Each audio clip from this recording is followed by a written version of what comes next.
One of the nice features about being in Cycle A of the Sunday readings is that we get to hear proclaimed a lot of the parables that Jesus told, especially in the Gospel of Matthew. Today's Gospel parable, though, is probably the least liked parable that Jesus ever told. And we have just become reacquainted with that story, that a landowner hired workers throughout the day and paid them all the same amount.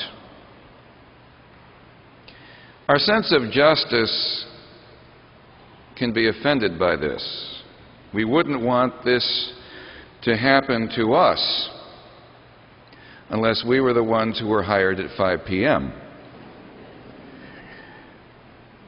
Children have a very finely tuned idea of justice.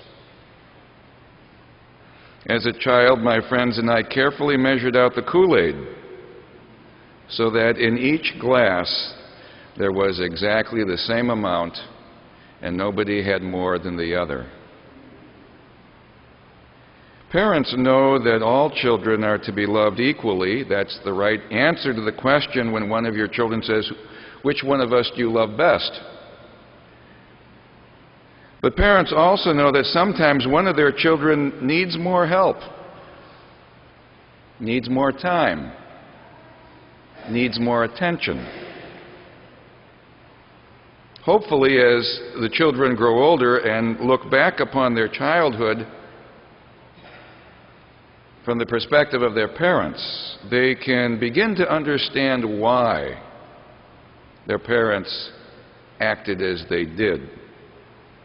The parents were acting out of a deeper, more profound sense of justice and, of course, love.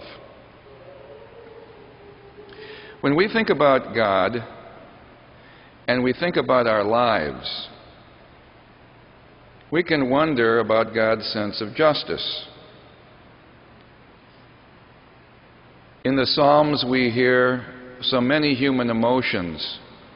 Why do the wicked prosper while the good do not? Why does the sun shine on both saints and sinners, the just and the unjust?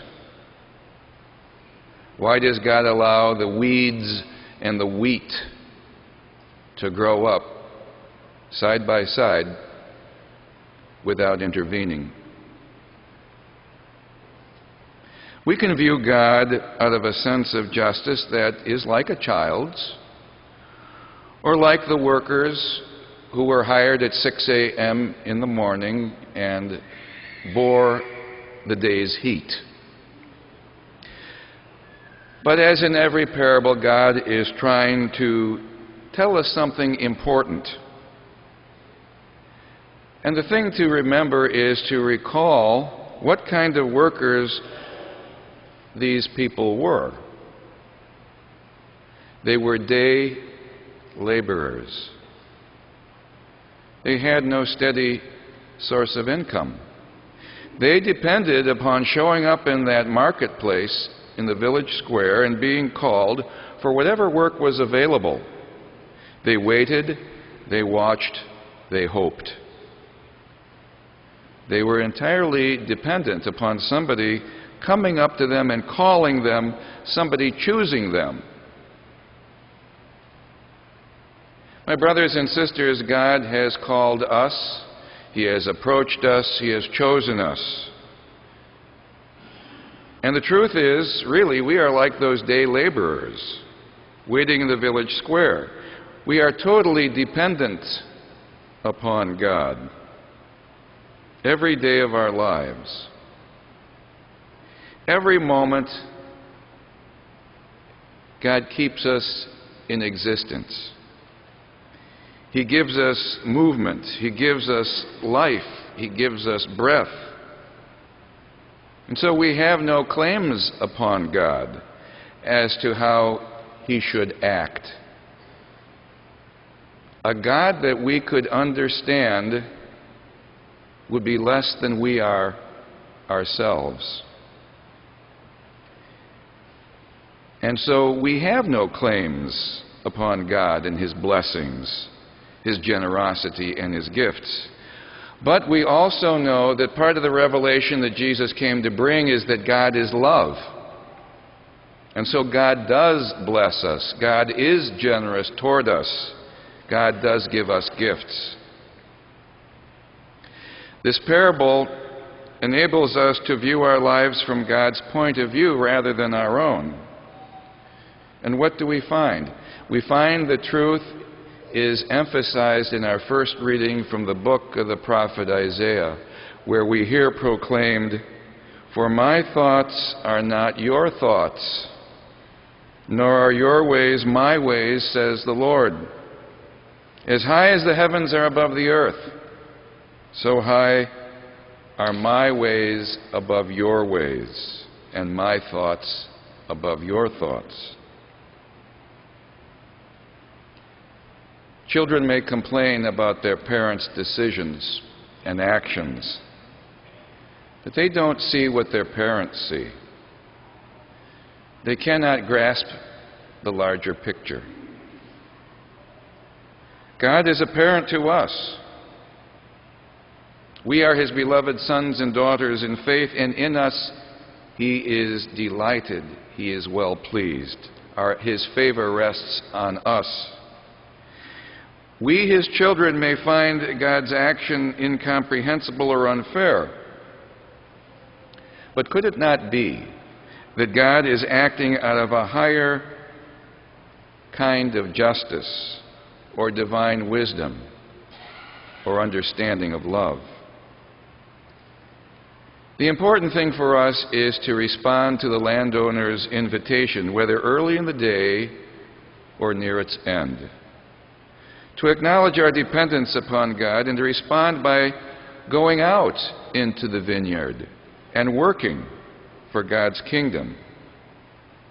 God's love is universal, and so it is that God calls everyone and at all hours.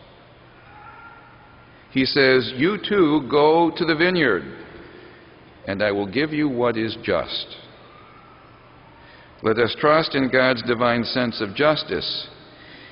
It is far more than what most of those workers in the parable expected to get. If we can wonder at the greatness of God's love, which is beyond our understanding, then we will be able to view our lives from a position of gratitude and not resentment. Whether we are hired at 6 a.m. or 5 p.m., let us give thanks that God has called us to work in His vineyard, the kingdom of heaven.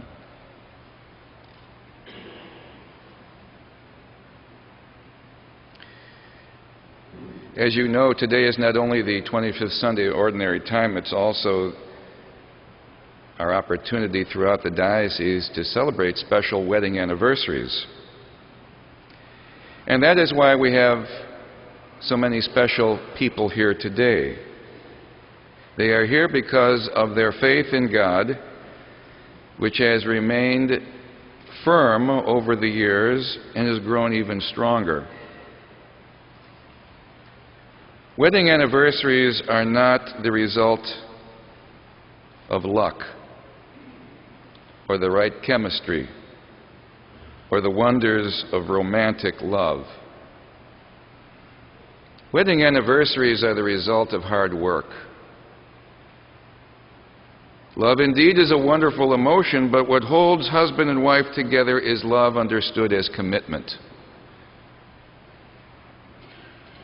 The words of the wedding vows: "I promise to be true to you in good times and in bad, in sickness and in health. I will love you and honor you all the days of my life." Most brides and grooms cannot grasp the gravity of their vows when they pronounce them. And there are many days in life when it is hard work to keep such vows, to keep such a vision of married life in place. For those who celebrate significant anniversaries today, you know that mere emotions are not enough. At World Youth Day last year in Brazil, Pope Francis told young Catholics that saying yes forever to one's spouse is a revolutionary act. Not knowing what tomorrow will bring, husbands and wives can rely upon the grace of the sacrament they received on their wedding day. Saying yes to each other, even when it is difficult to say, bears much fruit in this world. My brothers and sisters, your vocation is based upon love. First of all, love of God, love for each other. And God, who is love, who has been at your side during your years together. We celebrate with you all the good, all the joy, all the happiness your life and love together has brought forth.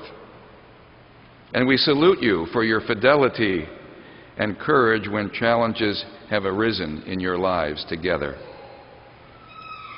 We honor all the married couples who are here today.